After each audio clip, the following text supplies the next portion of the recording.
అనామిక వాళ్ళది ఉమ్మడి కుటుంబం. ఆ కుటుంబంలో అనామిక భర్త రమేష్, అతని 3 తమ్ముళ్ళు సురేష్, మహేష్, వీరేష్లు, అలాగే అనామిక అత్తగారు శారద, మామగారు ప్రసాద్లు నివసిస్తూ ఉంటారు. మావయ్య ప్రసాద్ ఆరోగ్యం బాగోక ఒక మంచాన పడతాడు. అత్తగారు మోకాళ్ల నొప్పుల వల్ల ఇంట్లోనే ఉంటూ ఇంటి పని చేస్తూ ఉంటుంది. రమేష్ ఒక తాగుబోతు. ఇంటికి కూడా సరిగ్గా వచ్చేవాడు కాదు. ఎప్పుడూ తాగుతూ వీధుల వెంట తిరుగుతూ ఉంటాడు. ఇక రమేష్ 3 తమ్ముళ్ళు చదువు పూర్తి చేసుకుని ఉద్యోగాల కోసం వెతుకుతూ ఉంటారు. ఇంటి మొత్తం బరువుని అనామికానే మోస్తూ ఉంటుంది. అనామిక ప్రతిరోజు ఆ ఊళ్ళో ఉన్న శివాలయం ఎదురుగా పూలు పళ్ళు అమ్ముకుంటూ ఉంటుంది. అనామిక ఎప్పట్లాగానే రోజు పూలు పళ్ళు అమ్ముకుంటూ ఉంటుంది. అప్పుడే అక్కడికి రమేష్ వస్తాడు. అనామిక, నాకొక 200 ఇవ్వు. ఎందుకు? తాగి తందనలాడ్డానికా? అసలు నీకింటి బాధ్యతలు తెలుస్తున్నాయా? ఆడదాన్ని ఒక్కదాన్ని కష్టపడితే కుటుంబం అంతా బతుకుతుంది. అది చాలదన్నట్టుగా నా డబ్బు మొత్తం నువ్వే తాగుడికి ఇలా వృధాగా ఖర్చు పెడితే ఎలా బ్రతకాలో చెప్పు. ఈ డబ్బు తాగడానికి కాదు, డాక్టర్ నాకు ఒక టానిక్ రాసిచ్చాడు. అది తాగడం మొదలు పెడితే నేను మద్యం తాగడం ఆపేస్తానని చెప్పాడు. నీ కళ్ళబొల్లి కబుర్లు నా దగ్గర చెప్పకో.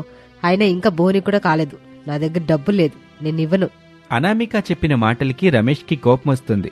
డబ్బిస్తావా లేకపోతే ఇవన్నీ చల్లా చెదురు చేయమంటావా అని అంటూనే అక్కడున్న పూలు పళ్ళు విసిరిగొడుతూ ఉంటాడు. అనామిక చేసేదేమీ లేక అతన్ని అడ్డుకొని కొన్ని డబ్బులు ఇచ్చేసి పంపించేస్తుంది. రమేష్ ఆ డబ్బులు తీసుకుని అక్కడి నుంచి వెళ్ళిపోతాడు. అనామిక చాలా బాధపడుతూ నిలబడుతుంది.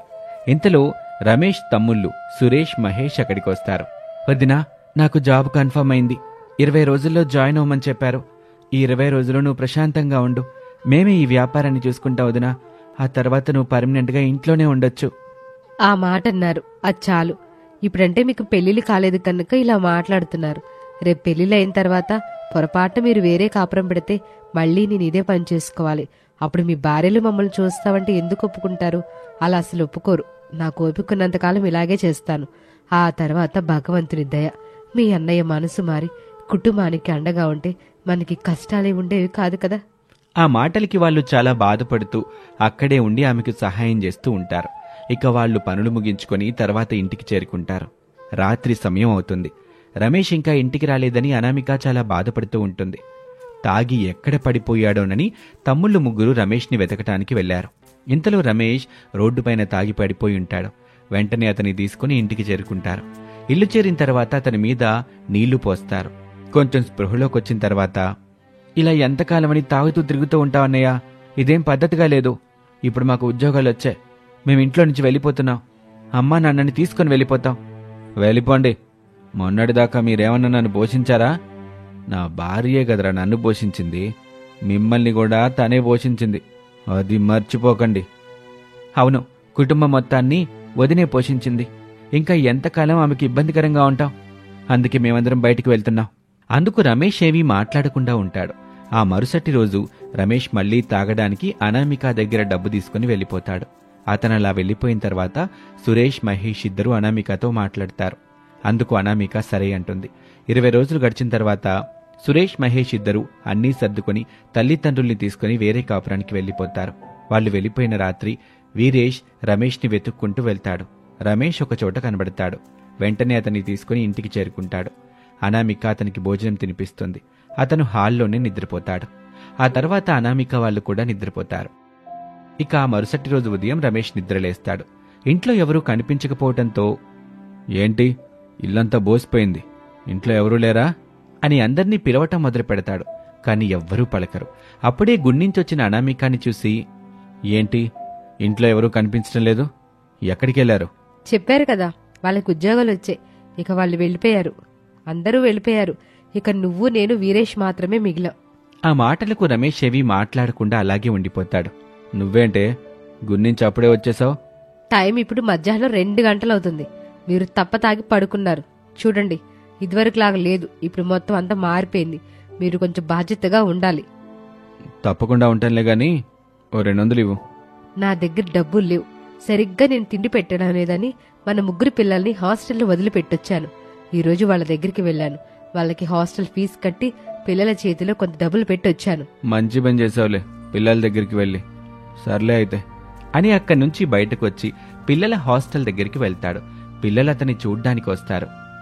నాన్న బాగున్నావా? ఇన్ని రోజుల నుంచి మమ్మల్ని చూడ్డానికి ఎందుకు రాలేదు? అమ్మ చెప్పింది కదా నాన్న పనికెళ్ళి అలసిపోయి వస్తున్నాడని, అందుకే మన దగ్గరికి రావట్లేదు. నాన్న నువ్వు ఇక్కడికి రావడం మాకు చాలా సంతోషంగా ఉంది. అవును నాన్న, మిమ్మల్ని చూడడం చాలా సంతోషంగా ఉంది. పొద్దున అమ్మ వచ్చి హాస్టల్ ఫీజు కట్టి వెళ్ళింది. మాకు కొనుక్కోడానికి మీరు డబ్బులిచ్చి పంపించారంట కదా, అది కూడా మాకు అమ్మ ఇచ్చి వెళ్ళింది. ఆ మాటలు విన్న రమేష్కి ఏం మాట్లాడాలో అస్సలు అర్థం కాలేదు. సరే పిల్లలు, మీరు జాగ్రత్తగా చదువుకోండి. మిమ్మల్ని చూడ్డానికే వచ్చాను. అంతా బాగుంది కదా, మీరు జాగ్రత్తగా ఉండండి అని చెప్పి అక్కడి నుంచి వెళ్ళిపోతాడు. అతను చాలా బాధగా ఒక చెట్టు కింద కూర్చుంటాడు. అనామిక చాలా మంచిది. నా పిల్లల ముందు నేను తక్కువ కాకూడదని అబద్ధం చెప్పింది. వాళ్లకు నిజం తెలిస్తే వాళ్ళు చాలా బాధపడతారు. ఈ ఉద్దేశంతోనే వాళ్ళని హాస్టల్లో చదివిస్తుంది. నా వల్ల అనామికకి చాలా కష్టాలొచ్చాయి. నేను ఈ తాగుడు నుంచి బయటపడలేకపోతున్నాను. ఏం చెయ్యాలి అని మరింత బాధపడుతూ ఉంటాడు. అతను బాగా ఆలోచించి ఏం చేయాలో అర్థం కాక మళ్లీ పిల్లల దగ్గరికి వెళ్తాడు. వాళ్ళు ముగ్గురు తండ్రిని చూసి సంతోషపడి, ఏం నాన్న మళ్ళీ వచ్చావని అడుగుతారు. ఏం లేదమ్మా, నాన్నకి కొంచెం డబ్బులు అవసరం ఉన్నాయి. నాకు కొంచెం డబ్బులు ఇస్తారా? మీకు నేను మళ్ళీ వచ్చినప్పుడు ఇచ్చేస్తాను. అందుకు పిల్లలు తప్పకుండా నాన్న తీసుకోండి అంటూ వాళ్ల దగ్గరున్న డబ్బులు ఇచ్చేస్తారు. అతను అవి తీసుకుని అక్కడి నుంచి వెళ్లి బాగా తాగి ఇంటికి బయలుదేరతాడు. రోజులాగా కాకుండా ఈరోజు మరింత ఎక్కువగా తాగుతూ ఇంటిదాకా కూడా చేరుకోకుండా అక్కడే ఉన్న కాలువలో పడిపోతాడు. చాలా సమయం తర్వాత అతన్ని వెతుక్కుంటూ అనామిక, వీరేష్ ఇద్దరు వెళ్తారు. అతనెక్కడా కనిపించకపోవడంతో చాలా కంగారు పడుతూ ఉంటారు. నాకెందుకు చాలా భయంగా ఉంది. పైగా పొద్దున డబ్బులు కూడా తీసుకుని వెళ్ళలేదు వీరేష్, చాలా భయంగా ఉంది అంటూనే ఏవండీ ఎక్కడున్నారంటూ కేకలు వేస్తూ ఉంటుంది అనామిక. ఇంతలో కాలువ నుంచి మూలుగు శబ్దాలు వినిపించటంతో వాళ్ళక్కడ చూస్తారు. అక్కడుంది రమేష్ అని తెలుసుకుని బయటకు తీస్తారు. ఇంటికి తీసుకెళ్లి నీళ్లు గుమ్మరిస్తారు. మీకు తాగడానికి డబ్బులు ఎక్కడి నుంచి వచ్చాయి? అప్పు చేశారా అని కోపంగా నిలదీయటంతో అతను జరిగిన విషయం అంతా చెప్తాడు. నేను ఏదైతే జరగకూడదు అనుకున్నానో అది కూడా జరిగిపోయింది. ఇక మీరు మారరు అంటూ అనామిక ఏడుస్తుంది. అలా ఆ రోజు గడిచిపోతుంది. ఆ మరుసటి రోజు ఉదయం అనామిక బండంతా సిద్ధం చేసుకుంటుంది. కాని తను గుడి దగ్గరికి వెళ్లకుండా ఇంట్లోనే పడుకుంటుంది. అప్పుడే రమేష్ నిద్రలేస్తాడు. ఏంటి బండిక్కడ పెట్టి అనామిక ఎక్కడికెళ్ళింది అని అనుకుంటూ ఉండగా వీరేష్ వస్తాడు. వదినకి బాగోలేదన్నయ్యా, ఈరోజు బండి నేను తీసుకెళ్దాం అనుకుంటున్నాను. సరే, నీతో పాటు నేను కూడా వస్తాను అని అనటంతో వీరేష్ కూడా సరే అంటాడు. రమేష్ తన మనసులో వచ్చిన డబ్బులు కొంచెం వాడి దగ్గర తీసుకుని వెళ్ళిపోవచ్చు అని అనుకుంటాడు. ఇక బండి దగ్గర ఇద్దరూ నిలబడతారు. ఇంతలో వీరేష్కి ఫోన్ వస్తుంది. ఫోన్ మాట్లాడి, అన్నయ్య నాకొక ముఖ్యమైన పనుంది, మీరే చూసుకోండి, నేను మళ్ళీ వస్తాను అంటూ అక్కడి నుంచి వీరేష్ వెళ్ళిపోతాడు. రమేష్ పిలుస్తున్నా పట్టించుకోడు. ఇక రమేష్ చచ్చినట్టుగా అక్కడే ఉండాల్సి వస్తుంది. తను చాలాసేపు అక్కడే నిలబడతాడు. కాని అక్కడికి ఎవరూ సరిగ్గా రావటం లేదు. ఇక అందర్నీ పిలవటం మొదలు పెడతాడు. రావాలమ్మా రావాలి, తాజా తాజా పళ్ళు పూలు రావాలమ్మా రావాలి అంటూ గట్టిగట్టిగా పిలవటం మొదలు పెడతాడు. అప్పుడు కొందరొచ్చి వాటిని తీసుకెళ్తూ ఉంటారు. అలా 12 గంటల వరకు నిలబడి అలా చేసిన తర్వాత చాలా వరకు అమ్ముడిపోతాయి. అప్పుడు అతను తన మనసులో, పొద్దున్న 5 గంటలకు వచ్చి మధ్యాహ్నం 12 గంటల వరకు కష్టపడితే గాని 500 రూపాయలు రాలేదు. పోనీలే, 500 వచ్చాయిగా, 2 రోజులు మనం దాగొచ్చు అనుకుని ఆ డబ్బును తీసుకుని మందు తాగడానికి వెళ్తాడు. కాని అతనికి మనసొప్పదు. కష్టపడి మొదటిసారి పనిచేసిన డబ్బు ఖర్చు పెట్టాలంటే మనసు రావటం లేదు అనుకుని మళ్లీ వెనక్కొచ్చేస్తాడు. తన డబ్బులు అనామికకివ్వాలని భావిస్తాడు. ఇంటికొస్తాడు. అనామిక, ఇదిగో ఈ 500 రూపాయలు నేను ఈరోజు కష్టపడి పళ్ళు పూలు అమ్మి తీసుకొచ్చిన డబ్బు. ఆ మాట వినగానే అనామిక చాలా సంతోషపడుతుంది. ఆ డబ్బులు మీ దగ్గరే ఉంచుకోండి, రేపు వాటితో ఫ్రూట్ బాక్స్ తీసుకొచ్చి అక్కడే అమ్మండి. అందుకు రమేష్ సరే అంటాడు. మరుసటి రోజు ఆ డబ్బుతో ఫ్రూట్ బాక్స్ తీసుకొచ్చి ఎక్కువ లాభానికి వాటిని అమ్మటం మొదలు పెడతాడు. అలా కొన్ని రోజులు గడుస్తాయి. అతని వ్యాపారంలో బాగా ఆరితేరి వ్యాపారం చేస్తూ డబ్బు సంపాదించటం మొదలు పెడతాడు. ఇదంతా చూస్తున్న అనామికకి చాలా సంతోషంగా అనిపిస్తుంది. అనామిక కూడా అతనికి సాయం చేస్తూ ఉంటుంది. రమేష్ మందు మానేసి పనిలోకి దిగటంతో చాలా సంతోషపడతారు అందరూ. వెళ్లిపోయిన కుటుంబం అంతా మళ్లీ ఇంటికి తిరిగొస్తుంది. నన్ను క్షమించండి, మీ అందరినీ చాలా ఇబ్బంది పెట్టాం. కానీ ఇప్పుడు నాకు బాగా తెలిసొచ్చింది. అనామిక అని నా కళ్ళు తెరిపించింది. నేను కాదండి, మీ కళ్ళు తెరిపించింది మీ తమ్ముళ్లే. వాళ్లే నాకు ఇలా చేయమని సలహా చెప్పారు. అందుకే వాళ్ళు ఇల్లు వదిలిపెట్టి బయటికి వెళ్లారు. నాకు బాగోలేదని చెప్పి వీరేష్ వ్యాపారానికి వెళ్ళాడు. ఖచ్చితంగా మీరు డబ్బు కోసమని అతనితో వస్తారని మేము అనుకున్నాం. అలాగే జరిగింది. ఇక అతనికి పనుందని కావాలని అక్కడి నుంచి తప్పించుకున్నాడు. జరిగిన విషయం అంతా చెప్తుంది అనామిక. అది విని రమేష్ మరింత బాధపడుతూ, నిజంగా మీరందరూ నా కళ్ళు తెరిపించారు. ఇక మనకి కష్టాలుండవు, అన్నీ సంతోషాలే. ఇక వాళ్ళందరూ సంతోషపడతారు. ఎవరి పనులు వాళ్ళు చేసుకుంటూ ఒకరికొకరు అండగా నిలుస్తూ ముందుకు సాగిపోతూ ఉంటారు. ఇది వాళ్ళటి కథ. మరొక ఆసక్తికర కథలో మళ్ళీ కలుద్దాం. నమస్తే. అనామిక, శారద వాళ్ళ భర్తల్ని ఒప్పించి తీర్థయాత్రలకు వెళ్లాలని నిర్ణయించుకుంటారు. ఒకరోజు అదే విషయాన్ని మాట్లాడుకుంటూ ఉంటారు. ఇప్పుడున్న ఖర్చులు సరిపోవటం లేదా? మళ్ళీ కొత్త ఖర్చులు చెయ్యాలా? ఖర్చులో ఖర్చు అయిపోతుందిలే, దాని గురించి మీరు భయపడకండి. మేము కొంత డబ్బులు దాచిపెట్టాం. అందుకు రమేష్ సరే వెళ్దాంలే అని అంటాడు. 2 రోజుల తర్వాత వాళ్ళకి కావాల్సిన అన్ని వస్తువులు సర్దుకుంటారు. శారద చిన్న సిలిండర్ని, కొన్ని వంట సామాన్లని, వంట దినుసులు అన్నీ ఒక బ్యాగ్లో పెడుతుంది. ఏంటిది? కొంతమంది జనాలు ఒక ఊరి నుంచి ఒక ఊరికి వలసెళ్తూ ఉంటారు కదా, అలా అన్నీ సర్దుతున్నావెందుకు? సిలిండరు, సామాన్లు ఎవరైనా తీసుకెళ్తారా? అసలు మీకేం తెలీదు. మనకు 3 చిన్నపిల్లలున్నారు. వాళ్ళు బయట ఫుడ్ తింటే ఎట్టా ఉంటారు? వాళ్ళ ఆరోగ్యం ఏమైపోద్ది? వాళ్ళ కోసం ఇదంతా. ఒకవేళ మనం ఏదైనా వెళ్తే అక్కడ తినడానికి అన్నం లేకుండా చపాతీలు, రొట్లుంటే మనం వాటిని తినలేం కదా, అట్టంటప్పుడు ఉపయోగపడతాయని. చాలా తెలివైన పని చేసావులే, ముందు చూపు బాగా ఉంది అని అనుకుంటూ ప్రసాద్ వెళ్ళిపోతాడు. ఆ తర్వాత అందరూ కలిసి అక్కడి నుంచి తీర్థయాత్రలకి బయలుదేరతారు. వాళ్ళు చాలా ప్రదేశాలు తిరుగుతూ ఉంటారు. అవసరం వచ్చినప్పుడల్లా అక్కడే వంట తయారు చేసుకుంటూ ఉంటారు. అప్పుడొకరోజు ఒక ఊరికి వెళ్తారు. అక్కడి భాష, ఆ వేషధారణ చాలా విచిత్రంగా ఉంటుంది. అక్కడి వాళ్ళకి అనామిక వాళ్ళని చూస్తే విచిత్రంగా అనిపిస్తుంది. అనామిక వాళ్ళు ఒక చెట్టు కింద కూర్చొని వంట చేసుకుంటూ ఉంటారు. అప్పుడే ఒక పోలీస్ అధికారి వచ్చి అతని భాషలో, ఎవరు మీరు, ఇక్కడెందుకున్నారు అని అడుగుతాడు. ఆ భాష ఏంటో అర్థం కాని శారద, మాది బాపట్ల జిల్లా కుందేరు, తీర్థయాత్రకు వచ్చాం స్వామిని చూద్దామని. వాళ్ళు చెప్పింది అర్థం కాక పోలీస్ స్టేషన్కి పదండి అంటూ పోలీస్ పిలుస్తాడు. రమేష్, ప్రసాద్ ఇద్దరూ ఎక్కడికి అంటూ అడుగుతాడు.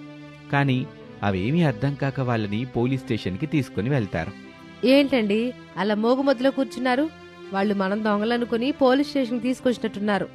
మీ మామే ముఖం చూస్తే అలాగే అనిపించినట్టుందా మీకు? అందుకే తీసుకొచ్చారు. ప్రతిదానికి నా మీద పడతావెందుకు అంటూ వాళ్ళక్కడ గొడవ పడుతూ ఉంటారు. అక్కడున్న పోలీస్ అధికారి పెద్ద పెద్దగా అరుస్తూ గొడవ పడద్దు అని అతని భాషలో చెప్తాడు. బహుశా ఆయన అరవద్దు అని అంటున్నాడు అనుకుంటా, మీరు సైలెంట్ గా ఉండండి అని నవ్య, భవ్య అంటారు. ఇక వాళ్ళంతా సైలెంట్ గా ఉంటారు. కొంత సమయం తర్వాత, అమ్మా నాకు ఆకలేస్తుందమ్మా. తినడానికి ఏముందిరా ఇక్కడ, కొంచెంసేపు ఆగు, మనం ఇక్కడి నుంచి ఎలా బయటపడాలని ఆలోచిస్తున్నాం. అతనికి ఇంగ్లీష్ రాదనుకుంటా, నేను మాట్లాడేది అతనికి అర్థం కావటం లేదు. మీరు మాట్లాడే బట్లర్ ఇంగ్లీష్ ఎవరికి అర్థం కాదు. పాపం ఆయన ఏం చేస్తాడు, ఆయన కూడా అర్థమై ఉండదు. ఇక వాళ్ళలా గొడవ పడుతూ ఉంటే, అబ్బా గొడవ పడకండి, ముందు ఆ పిల్లల ఆకలి తీర్చండి అంటూ గ్యాస్ వెలిగిస్తుంది. అనామిక చపాతీ చేస్తూ ఉంటుంది. దాంతో అది చూసిన పోలీస్ అధికారి తన భాషలో, ఇదేవైనా మీ ఇల్లు అనుకుంటున్నారా, పోలీస్ స్టేషన్ అనుకుంటున్నారా, ఇలా వంటలు చేస్తున్నారేంటి, తీసేయండి అని అంటాడు. బహుశా వంట చేయకూడదని చెబుతున్నారేమో. మేం చేసిన వంటని వాళ్ళకు కొంచెం పెడితే మనల్ని వదిలిపెడతారనుకుంటా అనుకుని చపాతీని, కర్రీని తీసుకొని తినమని ఆ పోలీస్ అధికారికి ఇస్తుంది పాప. ఇక ఆ వంట గుమకుమలు ఆ పోలీస్ అధికారికి బాగా నచ్చటంతో అవి తింటాడు. అతడు తన భాషలో చాలా అద్భుతంగా ఉంది అని చెప్తాడు. ఇక అలా వాళ్ళు వంటలు చేస్తూ ఉంటారు. అక్కడున్న వాళ్ళందరికీ ఆ వంటలు తినిపిస్తారు. అందరూ చాలా బాగున్నాయని, అనామిక కుటుంబం బాగా వంట చేస్తుంది అని చెప్తారు. ఇంతలో వాళ్ళ అధికారి అక్కడికొస్తాడు. అతను భాషలో తిడుతూ, పోలీస్ స్టేషనా లేకపోతే హోటల్ అయ్యేంటిదంతా అంటూ అక్కడున్న వాళ్ళని అరుస్తాడు. ఎవరు వీళ్ళంతా, వంట చేసే వాళ్ళేంటి ఇక్కడికొచ్చారు అంటూ తిడుతూ ఉంటాడు. ఈయన అందరికంటే పెద్ద అధికారి అనుకుంటా, అందుకే వీళ్ళందర్నీ అరుస్తున్నాడు. అమ్మా మీరు చేసిన వంట ఈయన కూడా పెట్టండి, లేకపోతే అరిచి అరిచి బీపీ పెరిగిపోతుందేమో. నాకేమీ బీపీ పెరగదురా బుడ్డోడా అని అంటాడు. ఇక అతనికి తెలుగు రావటంతో వాళ్ళందరూ గట్టిగా ఊపిరి పీల్చుకుంటారు. మీరు తెలుగు వాళ్ళని మాకు అర్థమైంది, మాది బాపట్ల జిల్లా. మేము అక్కడి నుంచి తీర్థయాత్రల కోసమని ఇక్కడ దాకా వచ్చాం. తీరా వీళ్ళేమో పోలీస్ స్టేషన్కి తీసుకొచ్చారు. మా భాష వాళ్ళకి అర్థం కావట్లేదు, వాళ్ళ భాష మాకు అర్థం కావట్లేదు. సరే, మిమ్మల్ని ఎందుకు తీసుకొచ్చారో అడుగుతాను, ఆగండి అంటూ వాళ్లతో మాట్లాడతారు. ఆ తర్వాత వాళ్ళ మాటలు విని ఆ వ్యక్తి పెద్దగా నవ్వుకుంటాడు. ఏంటి సార్, ఎందుకు నవ్వుతున్నారు? వాళ్ళేం చెప్పారు మీతో? అది కొన్ని రోజులుగా ఇక్కడ రాత్రిపూట దొంగతనాలు జరుగుతున్నాయి. వాళ్ళందరూ ఒక ఫ్యామిలీలాగా మోసం చేసి వెళ్తున్నారు. వాళ్ళు మీరు ఒకటే అనుకున్నారంట. మమ్మల్ని చూస్తే అలా ఉన్నావా? సరిపోయింది. మరి మేం చేసిన భోజనం అందరూ తిన్నారు, అప్పుడు దొంగలు పెట్టిన పదార్థాలు తినకూడదని వాళ్ళకి అర్థం కాలేదా? ఈ సువాసన గుమగుమకి వాళ్ళకేంటి, నాకే నోరూరుతుంది. అందుకే వాళ్ళు కూడా తినేసినట్టున్నారు. మరి నాకు కూడా ఏమైనా ఉందా? అందుకు వాళ్ళు తప్పకుండా ఇస్తామంటూ భోజనం అందిస్తారు. అది తిన్న తర్వాత, భోజనం చాలా బాగుంది. పొరపాటున మిమ్మల్ని ఇక్కడికి తీసుకొచ్చినందుకు వాళ్ళ తరపున నేనే క్షమాపణ అడుగుతున్నాను. ఇక మీరు జాగ్రత్తగా వెళ్ళండి. బయట ఎక్కడ పడితే అక్కడ తిరక్కండి. రోజులు బాలేదు కదా, అందుకే తప్పుగా అర్థం చేసుకుంటారు. పైగా ఈ చుట్టుపక్కల ఎవరికీ కూడా తెలుగు రాదు. మీరు చెప్పేది వాళ్ళకి అర్థం కాదు. మీరు చాలా ఇబ్బంది పడాల్సి వస్తుంది. చాలా థ్యాంక్స్ సార్. ఎందుకన్నా మంచిది, మాకు కొంచెం మీ ఫోన్ నెంబర్ ఇవ్వండి. ఏదైనా అవసరం ఉంటే ఫోన్ చేస్తాం. అందుకతను తప్పకుండా అంటూ ఫోన్ నెంబర్ ఇస్తాడు. వాళ్ళతనికి కృతజ్ఞతలు చెప్పుకొని అక్కడి నుంచి బయటపడతారు. అప్పుడు వాళ్ళలా బయటకొచ్చిన తర్వాత పోలీస్ అధికారి, నేను చెప్పటం మర్చిపోయాను. మా వాళ్ళు మంచివాళ్ళు కాబట్టి ఇలా పోలీస్ స్టేషన్లో వంట చేసినా ఏమీ అనలేదు. కానీ కొంతమంది అలా ఉండరు. మీరేదో ప్రయోగం చేస్తున్నారని మిమ్మల్ని కొట్టిన కొడతారు, జాగ్రత్త అని చెప్తాడు ఆ పోలీస్ అధికారి. ఇక వాళ్ళు సరే సార్, జాగ్రత్తగా ఉంటాము అని చెప్పి అక్కడి నుంచి వెళ్ళిపోతారు. ఇక వాళ్ళందరూ కూడా తీర్థయాత్రల్ని ముగించుకొని తిరిగి ఇంటికొస్తారు. ఇంటికొచ్చిన తర్వాత జరిగినవన్నీ గుర్తు తెచ్చుకొని మాట్లాడుకుంటూ నవ్వుకుంటారు. ఆ రోజు మనం పోలీస్ స్టేషన్లో వంట వండుతున్న సమయంలో అక్కడున్న వాళ్ళు మొఖాలు చూడాలి. వీళ్ళెవర్రా బాబు అన్నట్టుగా ఉంది. పాపం మనల్ని ఒక్క మాటైనా గట్టిగా అనలేదులే. అలా దాని గురించి మాట్లాడుకున్న తర్వాత, తెలుగు అతను అక్కడ లేకపోతే మనం ఇబ్బంది పడేవాళ్ళం. అతను ఒకసారి భోజనానికి రమ్మని పిలిస్తే బాగుంటదిగా. అంత దూరం నుంచి భోజనానికి ఎలా వస్తారు? నువ్వు మాట్లాడేదానికి కొంచెమైనా అర్థం ఉండాలి కదా. ఆ మాటలకి శారద, నిజమేలే, అంత దూరం నుంచి ఎట్లా వస్తారు అని ఊరుకుంటుంది. ఇక సరిగ్గా 4 రోజులు గడిచాయి. ఒకరోజు రమేష్కి ఫోన్ వస్తుంది. ఆ రోజు పోలీస్ స్టేషన్లో ఉన్న అధికారి ఫోన్ చేస్తాడు.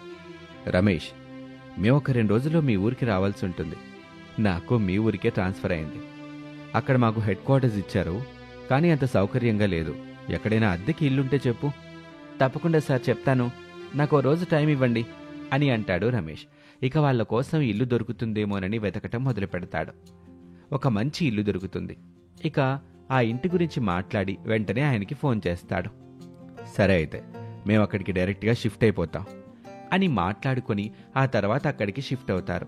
అనామిక, రమేష్ వాళ్ళు కూడా ఇల్లు సర్దటంలో వాళ్ళకి సహాయం చేస్తారు. మీరు మీ మిస్సెస్ ఇద్దరు కూడా ఈ రోజు మా ఇంటికి భోజనానికి రావాలి సార్.